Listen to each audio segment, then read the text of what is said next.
velela situ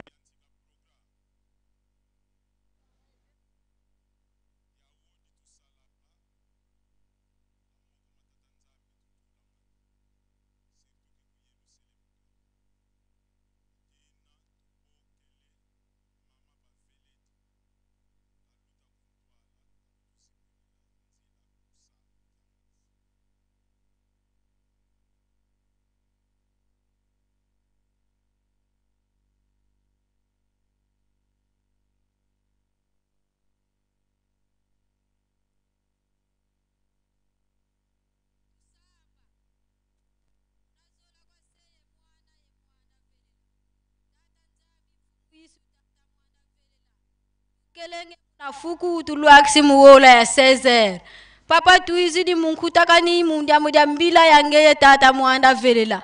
Mama tuwaga bika twa lunda ye sadilamo. Munazola kwa batatu banlongo se mwane muanda velela. Amen.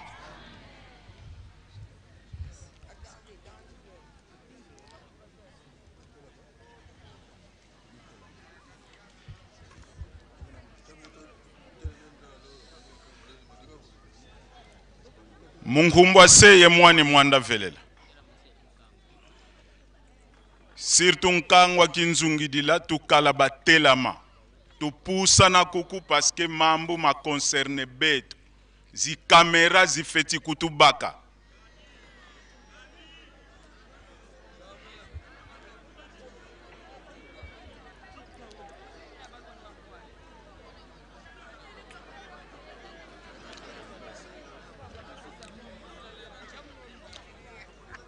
Boabu tutele.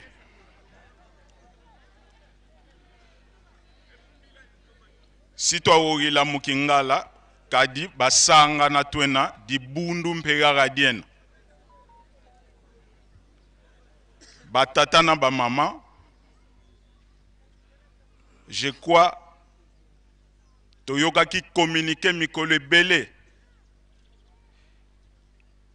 ke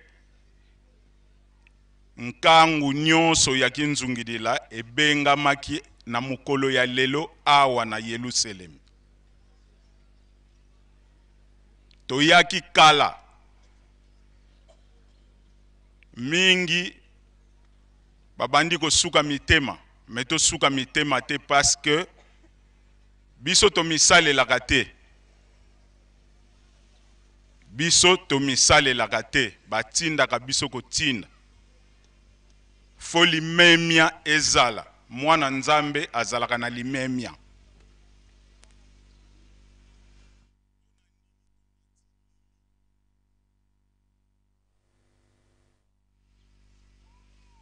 Likambo evandisi biso lelo awa na nkamba eza likambo ya Papa Simon Kimbangu. Histoire nango toyebi eloba makatango nyonso pe toyebi yango. Nkangu oye mati nkangu ya kinzungidila tozunga Ajax biso nde bakoko na biso bandimaka musala oyo balobaka wibe epai ya Papa Simon Kimbangu toyambi musala na yo toko batela yango pe toko batela yo moko yango basalaki bandimaki kokangama mingi bakenda bamboka musika bamususu bakufa mukolo moko te batikalaki kozonga sima banda tangu wana tozwa mukumba ya kobatela likambo oyo soki mutu amonani oyo alingi koya kosakana na likambo oyo zunga fa telema pamba te likambo oyo bakoko bamonelango pasi eza ya lobiko ya mokili mobima. C'est pourquoi toyokaki batu bazo promettre que le 29 juillet bakoya na nkamba batuni lingomba te, basengi nzela epa ya mutu moko te, balobi tokoya atterrissage forcé. Zunga lobi te, biso batikela biso likambo yo totalaka ngo, tobatelaka yango. Yangwana lelo Zunga telemi abongisi likambo oya koloba. Bokolimbisa biso pamba te maloba wana eza na monoko ya lopoto parce que kokende na mokili mobimba. Mais soki lobami na suka explication ya mukuse ekopesama na lingala pe na kikongo po mutu nyonso azwa likambo oya kokende nango. Introduction ya ngwana to sali po mutu nyonso ayeba tina to mateli awa. Biso tozali bakengeli ya mbokoyo, babateli ya mbokoyo, ya musala ya Papa Simon Kimba. Po mutu asakana nango te. Pour preuve, mingi bakoloba ke to mizwili te. Maloba ya bapapa ezali. Oyo baloba musala ya Zunga eza nini. Yangwana poto kene musika te toko senga na batu ya presse batiela biso extrait ya maloba ya Papa Diangene bongonde toko kota na muzindo ya likambo. Merci beaucoup. Bonzenza barutambula kuyidu selebekizeme kutibusi lo basila kadi batuka kwa ndanda da bana bakuisa bakiri kake camion be bakafuatiri ko kamba wo kalega ni ko kinsasa ko kumputuka tukidi kasugata kuzileka ko kamba ukasabaka ko konsikene ko kinene nsatwe ale pimpa ina pembazi wele bakafyo vutukiro ka tukidi idi adirio batata yeba mama lukala ko yelu seleme vraiment bene bankwa Zunga kalusisa ngane gatedira mpamba di fete kalanga toujours propre yamana kiame batu bagotono mesoma kumenena makamu mazalika katilanga inano mamuke batata peba mama oyo bakokenda na nkamba kimbangise na kulubaka na bino mbala na mbala bisu tozalaka batu na mibeko batu banso bakokenda na nkamba kamata buku na lingi tende moko akenda na nkamba azangi buku ekopesa ngai sengo te na lingi te bakenda kanga yo na nzela esalanga soni et puis bisu tokokenda kana liste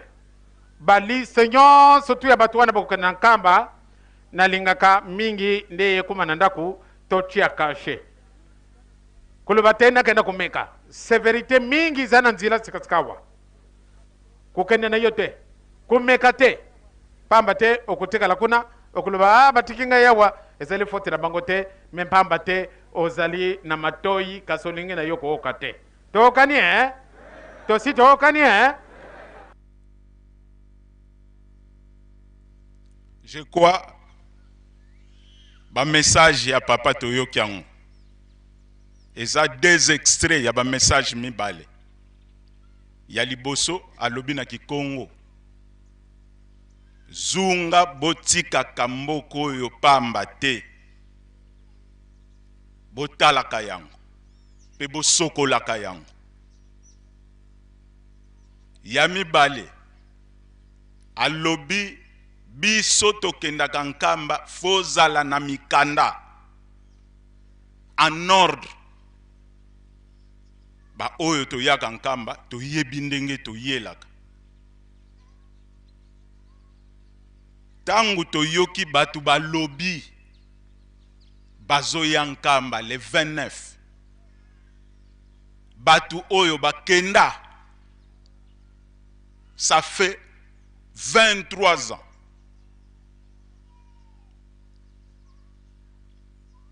bakoya mukanda moko ezate likambo moko ezate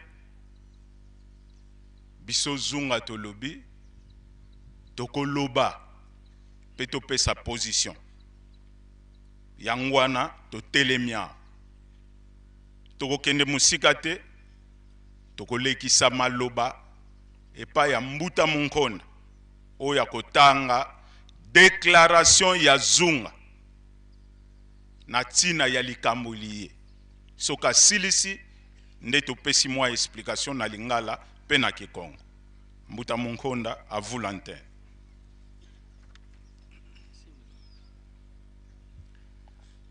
Déclaration des ressortissants des 18 villages environnant la ville sainte d'Enkamba, Nouvelle-Jérusalem, Kinzungidira Kayeluselemidiampa, Ajax. Nous, ressortissants des 18 villages environnant la ville sainte d'Enkamba, Nouvelle-Jérusalem, siège international de l'Église de Jésus-Christ sur la terre, par son envoyé spécial Papa Simon Kimbangu, dite Église Kimbangiste, Kinzungidila Kayeluselemidian par Ajax, avons suivi simultanément avec beaucoup d'attention la sortie médiatique des chefs spirituels adjoints et des coordonnateurs des chefs spirituels adjoints de la dissidence Monkoto 87, dite Bana 26, le dimanche 22 juin 2025, respectivement à Kinshasa, au siège de la dite dissidence, Papa Charles Diangenda. À Brazzaville, dans la paroisse de Nganga Lingolo, Papa Diangenda Wabasolole Armand, chef spirituel. En Angola, Papa Paul Dibouya, chef spirituel et représentant légal de cette dissidence. Et à Kisangani, dans la paroisse de Simisimi, Papa Christophe Kisolokele, chef spirituel adjoint. Dans leur déclaration irrespectueuse des valeurs Congo, nous avons épinglé l'incitation à la violence, l'incitation à la rébellion, l'incitation au trouble à l'ordre public. Les leaders de la dissidence cités ont promis un atterrissage forcé en Kamba, Nouvelle-Jérusalem, siège de l'église kimbangiste, oubliant que l'église kimbangiste est une institution. Après avoir froidement analysé leurs propos, les ressortissants des 18 villages environnant Kamba, Ajax,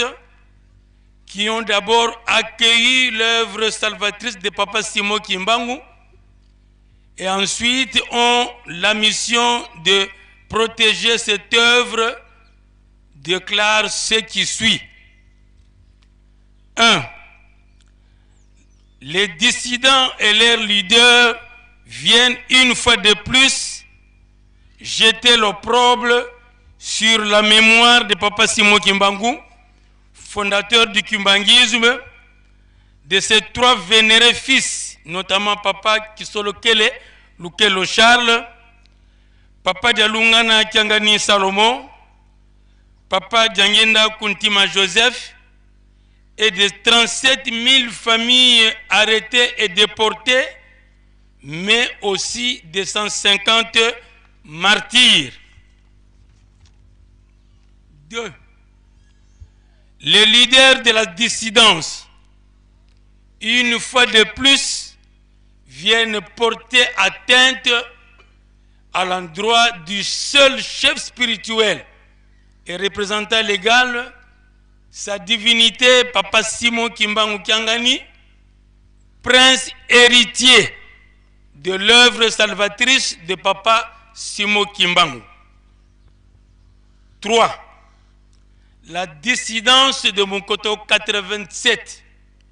cherche à accomplir son plan de déstabiliser Nkamba Nouvelle-Jérusalem, siège international de l'église kimbangiste, par un atterrissage forcé. 4. Nkamba Nouvelle-Jérusalem est le siège international de l'église kimbangiste. Il est construit par le monde entier et n'appartient plus à une famille, mais à tous ceux qui suivent les enseignements, les instructions et les orientations de Papa Simon Kimbangu, de ses 3 fils et du chef spirituel représentant légal, Papa Simon Kimbangu Kiangani. Toute personne mal intentionnée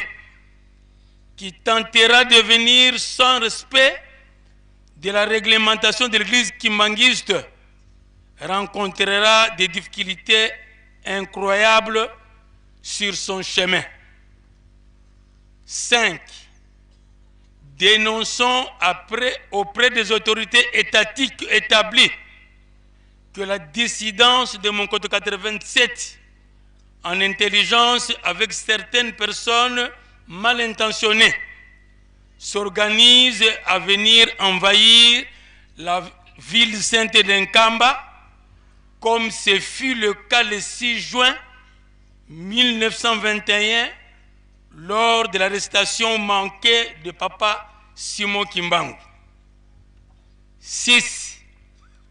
Rappelons exclusivement aux leaders de la dissidence que Papa Simon Kimbangu, Dieu le Saint-Esprit, avait fait la différence entre son œuvre salvatrice, qui est l'église kimbangiste, et sa famille biologique. 7. Rappelons que considérez Papa Simon Kimbangu Kiangani uniquement comme votre grand frère, omettant sa dimension spirituelle, est une faute lourde aux yeux de tous les kimbangistes du monde entier. La face cachée de votre plan est très bien connue, c'est celui de venir semer des troubles et emporter le corps de nos saints, notamment Papa Simon Kimbangu et ses 3 fils. 8. Rappelons ainsi que 23 ans après, les leaders de la dissidence avaient saboté et désobéi à la dernière volonté de nos pères spirituels. Nous citons Papa Kisolokele Lukelo Charles, Papa Dialungana Kiangani Salomon et Papa Diangenda Kuntima Joseph. 9. À la lumière de ceux qui précèdent, ayant pris conscience de leurs égarements, certains dissidents de l'époque avaient individuellement réintégré l'église kimbangiste après avoir été sous pénitence et respecté la procédure de réintégration. 10. Les pouvoirs publics congolais de l'époque, soucieux de protéger les droits de l'église kimbangiste, qui est un patrimoine national, et de sauvegarder la paix sociale, avaient octroyé à certains dissidents de l'époque la personnalité juridique distincte de celle de l'église kimbangiste. Nous citerons le cas de M. Yona Mwanda Vital, qui créa le vicariat dans le bas-fleuve en 1963. Le cas de M. Mpadi Simon, l'un des collaborateurs de Papa Simon Kimbangu en 1921, quitta lui aussi l'église kimbangiste pour créer son église dénommée Église des Noirs en Afrique. Le cas de M. Kiamosi Simon créa pour sa part en 1964 l'église de 2 témoins. Le cas de M. Bamba Emmanuel, qui lui aussi créa son église. Enfin, nous citons le cas de M. Kayouwa Moïse, premier représentant de l'église kimbanguiste en Mbuji-Mayi, qui deviendra le patriarche de l'église Lumière. 11. Avant de conclure, rappelons que les procédures d'entrée en Kamba, Nouvelle-Jérusalem, siège international de l'église kimbanguiste, est subordonnée par l'octroi d'un témoignage pour les croyants kimbanguistes, d'une recommandation pour les non-croyants kimbanguistes, une invitation ou une audience accordée pour les autres catégories de personnes. 12. Les ressortissants des 18 villages environnant la ville sainte de Nkamba, Nouvelle-Jérusalem, qui nous le pas à Ajax, met en garde tous les croyants kimbanguistes et résidant en Kamba, Nouvelle-Jérusalem et partout où est implantée l'église kimbanguiste, qui sont en intelligence avec la dissidence de Monkoto 87. En conclusion, rappelons que pour n'avoir pas respecté la dernière volonté de nos 3 papas, pour avoir suivi Nkamba, Nouvelle-Jérusalem, siège international de l'église kimbanguiste, pour avoir méconnu la dimension spirituelle de sa divinité, Papa Simon Kimbangu Kiangani, chef spirituel et représentant de l'église kimbanguiste, pour avoir créé leur propre groupe religieux, pour s'être autoproclamé chef spirituel adjoint, voire représentant légal. Aujourd'hui, ils ont créé leur nouveau siège à Mitendi dans la commune de Mongafula. Les ressortissants des 18 villages environnant la ville sainte de Nkamba, Nouvelle-Jérusalem, qui est le Sélémidiampa Ajax, gardien et protecteur de l'œuvre salvatrice de Papa Simon Kimbangu, dit d'abord non à votre venue en Kamba, Nouvelle-Jérusalem, siège international de l'église kimbanguiste. Dit aussi non à la moindre tentative de déstabilisation de Nkamba, Nouvelle-Jérusalem, siège international de l'église kimbanguiste, ses environs, et ne vous autorisez pas de fréquenter toutes les installations de l'église kimbanguiste. Les ressortissants des 18 villages environnant la ville sainte de Nkamba, Nouvelle-Jérusalem, qui ne pas Ajax, gardien et protecteur de l'œuvre de Papa Simon Kimbangu, demande aux autorités de l'église kimbanguiste d'emboîter les pas à notre position afin d'apporter un éclairage aux autorités étatiques. Nous vous remercions. Fête en Kamba le 1er juillet 2025. Voilà.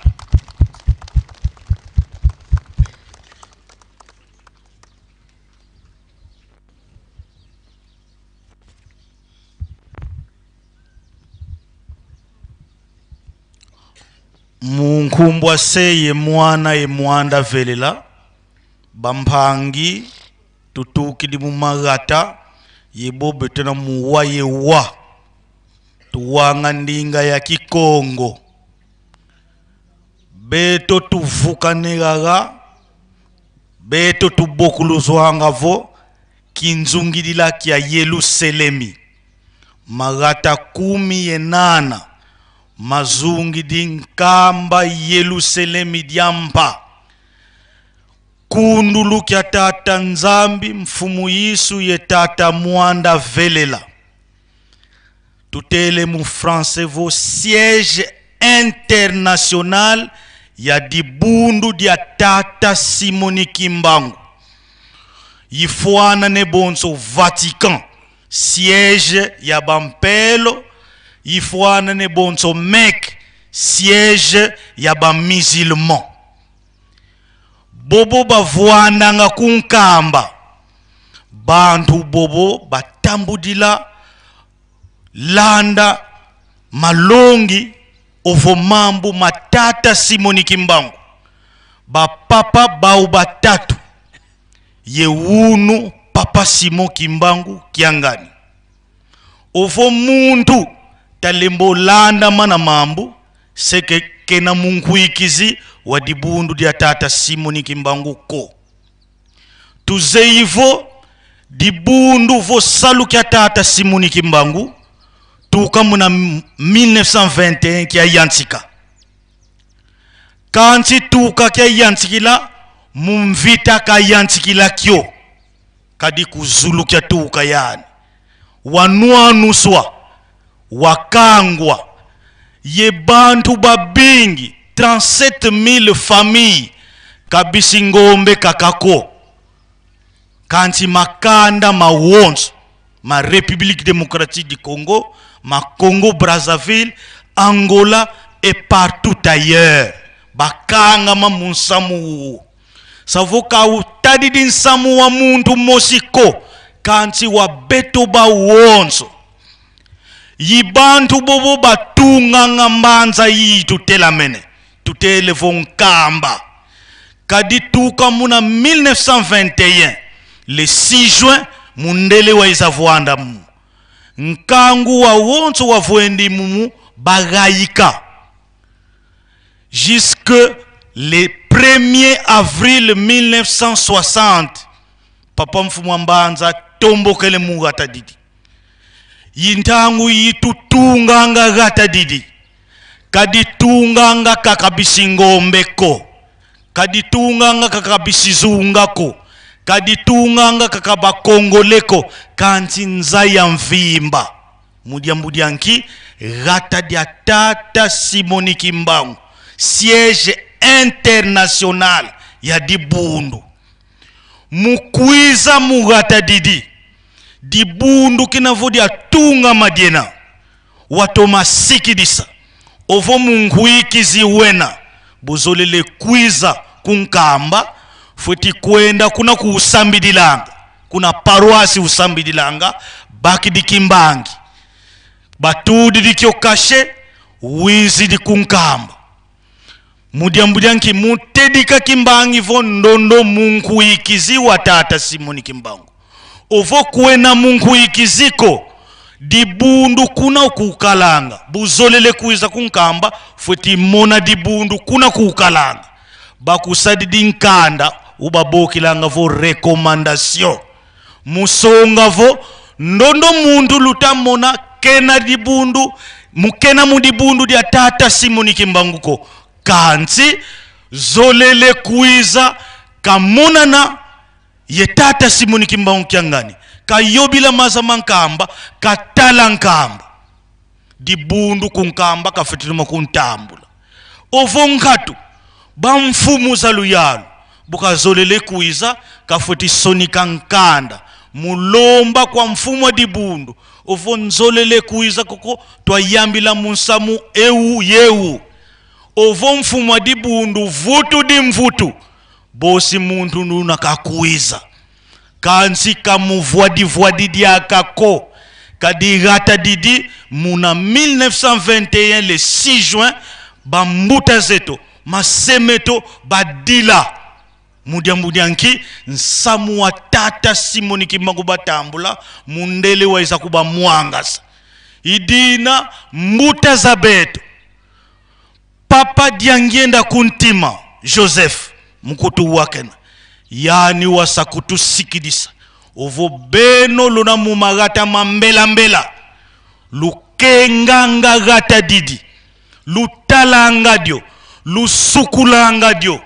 kadi mbanza yitombuka makanda yezindinga kansi tuzeivo tuka muna 2002 mudibundu mwa bwa vulukumba ka vulukumba dia nteteko kankindu ya nteteko bobo bateka sala papa Simon Kimbangu banwani sampe dibundu bobo bakala ye papa banwani sampe dibundu kansi luyalu musadisa papa musala différence ye boba kizinwani sanga dibundu luyalu wakubagana minkanda basadidi mabundu mau kukumbetu kubamonanga yezimvuela bamfumu Kimbangu banani tambudila tukubatambudila kadi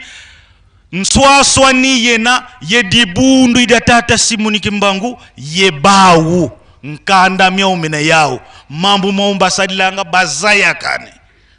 bubu muna 2002 bamonavo beto tusidi bana babutidi bana bapapa baba tatu mambu mumu masidi sikidisa batata kamomoko kansi beto bakongo bubakutuzaisanga vo enkulu wundia fwa kansi kadiambudia niko buba satiaka ndinga ya papa mfumu wa Mbanza bayenda c'est vrai mpangi za beto twabutuka yao mumagata mubena kansi kinavuka baziti sako bayenda kwao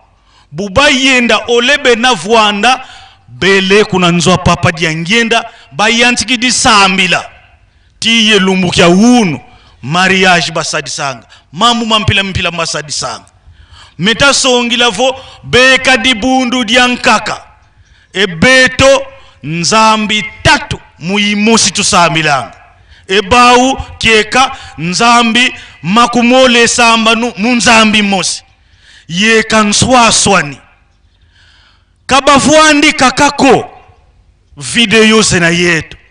batiaka Mbanza yiyi yoyo yibafuti kumbi saba umose batavo Mbanza yikayena kimako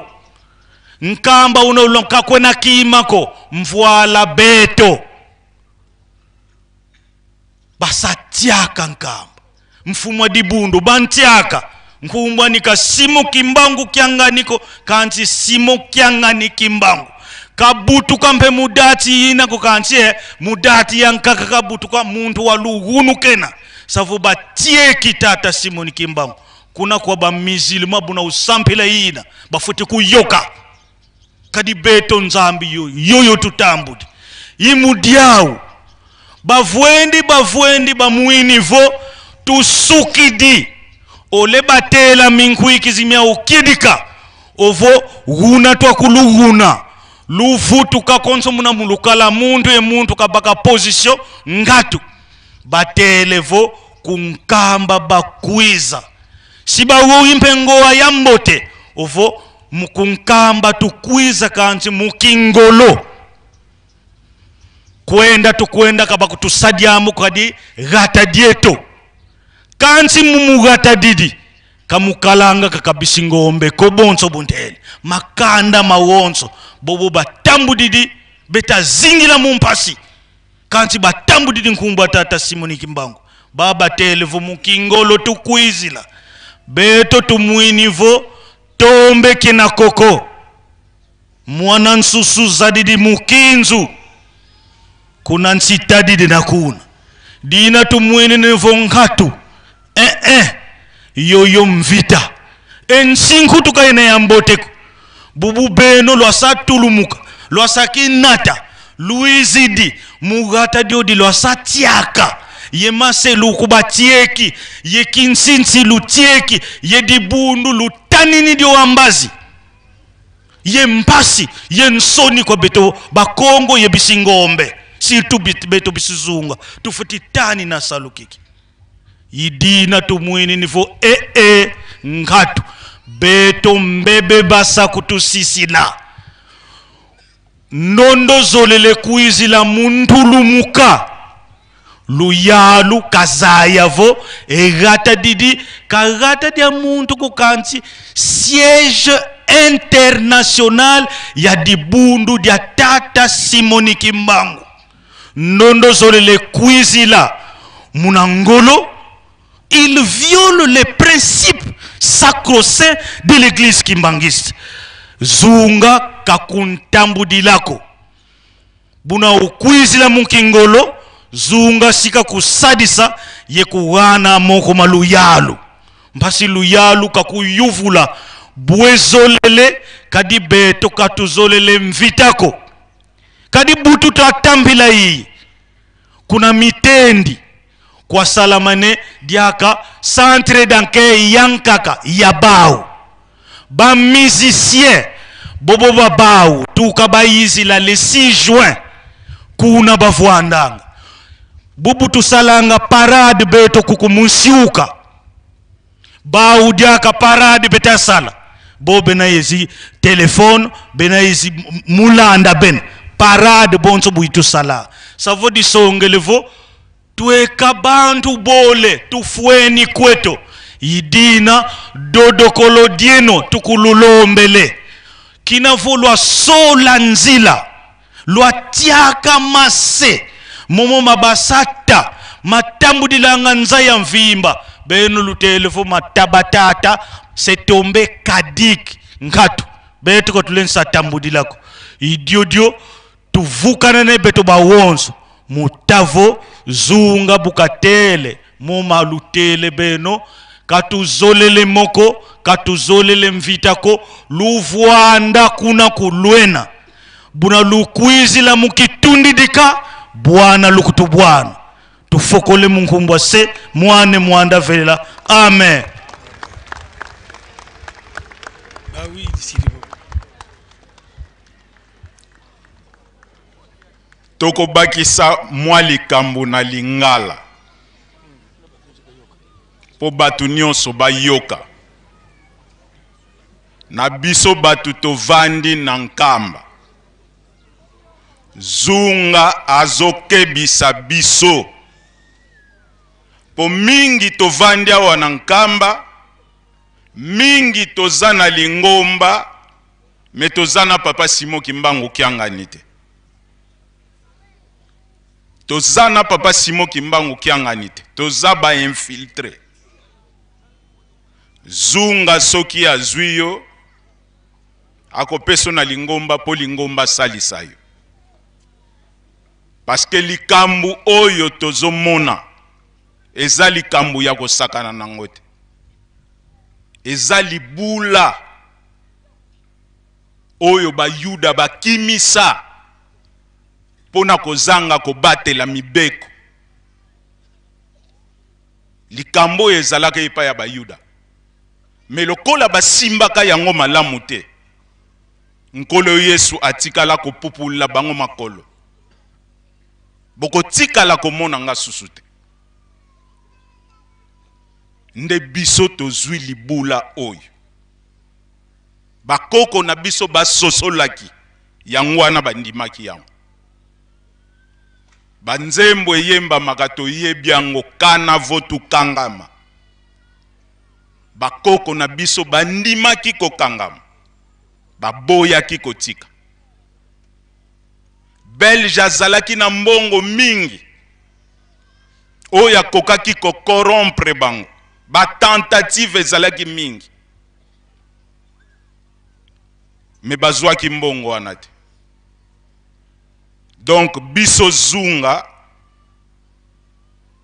tozana tangu ya kozwa mbongo te pona ko défendre likambo oyo parce que papa kulutu papa kisolokele lukelo tangu nyonsa bandaki koloba botala kamboko oyo soki mutaye ko bangisa bino pe bo bangisa ye ngai kapita na bino nazali nazotala donc awa na mboko oyo yaka ndenge lingomba asengaka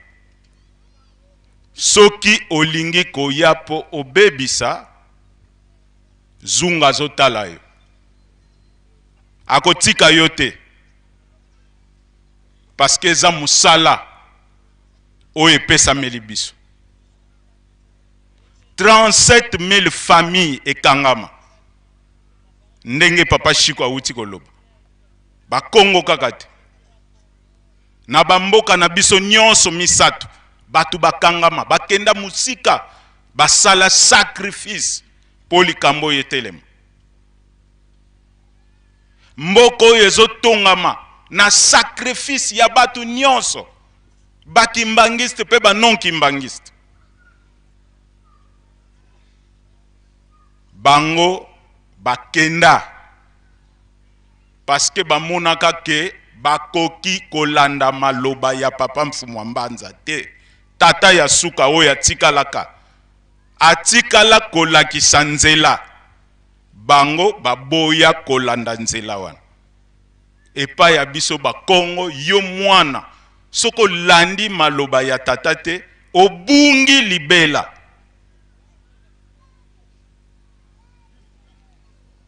biso tokoki kondima te tobunga oyo batata batika ye wana nde tozotala papa Simon Kimbangu Kiangani Molimo Santo bango na biso totikala doctrine moko te tozalaka susu na kondima moko te parce que biso tolobi papa Simon Kimbangu Kiangani ye wana kaka ye kaka Molimo Santo bango balobi wana te biso depuis bakoko na biso bayebisa biso ke ye wana mutabotama le 12 octobre azonga bango bapesi date mosusu batata na bamama bobosa na teke papa Diangenda alataki ba chaussette ya changer couleur ba chaussette mibale na makolo na ye toyebaka signification ya likambo wana elingaki koloba nini bleu na noir bokabwani fe wuta na se ya makolo na ye likambo nzambe batata na bamama basakanaka nango te parce que Abraham tanga longolaki kaka mwa likambo moko ya moke oyo nzamba apesaki ye tanga longoli kaka bakei bowumbu 430 ans biso toboyi na biso bowumbu bango lokola bamonaki ke bango baza mayele batanga bakenda basali lingomba mususu bazosala basakrema nyonso olie basukela wana bafingi meme mboka oyo batata na bango bazali balobi eloko moko etikala kuna te papa Simon Kimbangu na bamvoala misatu basi babima kuna nkambe etikali na eloko te ekomi siège ya diabulu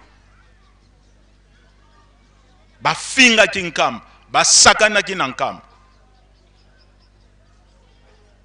23 ans après lelo balobi tokokende nkamba mboka oyo bino bolobaki eloko etikala kuna te mvoile eza bango nkambe eza bango biso tosengi na leta atala toboyi bitumba oyo ya le 6 juin 1921 pamba te oyo akoya na makasi zunga aza ya kotelema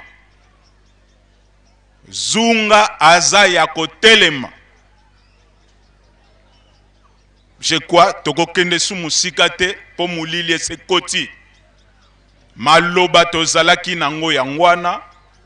tosilisi boye na komba tata mwana pe molimo santu amen.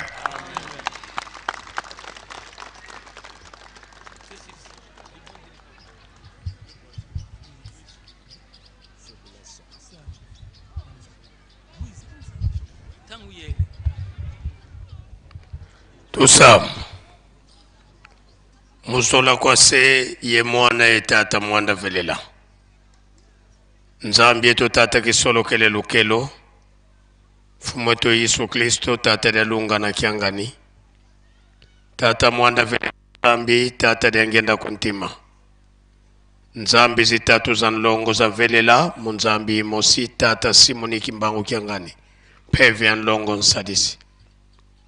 tukutondele maonzo mautuvangili beto bana baku lendi kazu bieto yedilu bieto maonzo no tuveni kwangeye nwana yeba kutunuanisa funda na yeba kutufundisa bakututimi na mabulu bika babwa mu mabulu mau baukibeni bakutuzodisila mbivusu bika mbivusu ya vutuka kwa baukibeni bonso botuizi dingi mulufufamu utufuturila mpe mulufufamu muzola kwangedi yeto se mwana etata mwanda velila amen. Tuenda kiambote solo batata pe bamamo bandeko batali ye tando ya biso bipai biso bino bozwami touti wana kolanda bongo liloba ya bandeko ya kinzungidi la utobengete Ajax bango nde batikalaka na mokumba monene oyo tata Simon Kimbangu ayebaki bongo na koyebisa bango ete bayeba bongo na kokengele mboka oyo bayebi bongo na kozwa maloba kopesa mokili mobimba tolobaki yango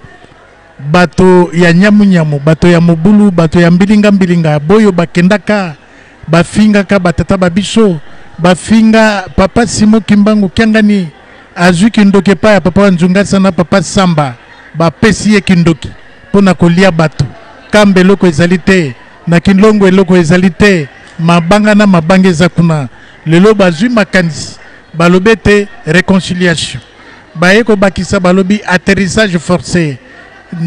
ezali koyebana mpenza te balingi nini posa ya bango te biso nyonso toyeba kaka na kobungisa nyonso lisese ya tata molimo mosantu ya batata misatu bayeba memaki bongo basanduku kozwa epai ya tata wa bango bamosusu bafungoli oyo ezaki na kati ekimi mwana mosusu mpe aye afungoli nde basangani kosala songisongi epai ya mwana oyo ayebaki kobatela bongo maloba ya tata mpe koyeba bongo na kobatela bakonsini ya tata nde esika tokomi tobebisa biso nyonso tokufa biso nyonso kasi eyebani ete lokola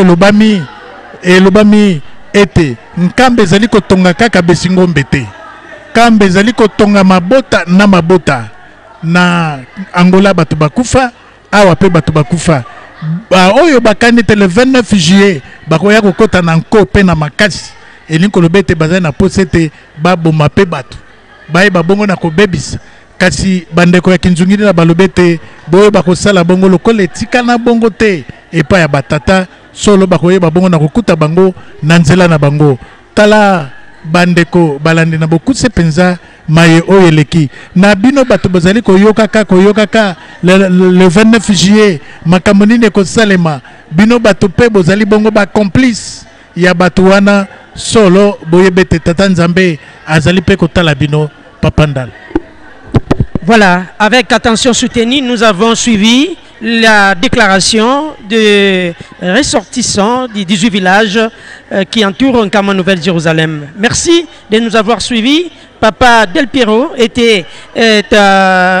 du côté de la technique avec toute l'équipe. À leur nom, nous vous disons merci de nous avoir suivis. Rendez-vous prochainement au cours de nos interventions. Au revoir.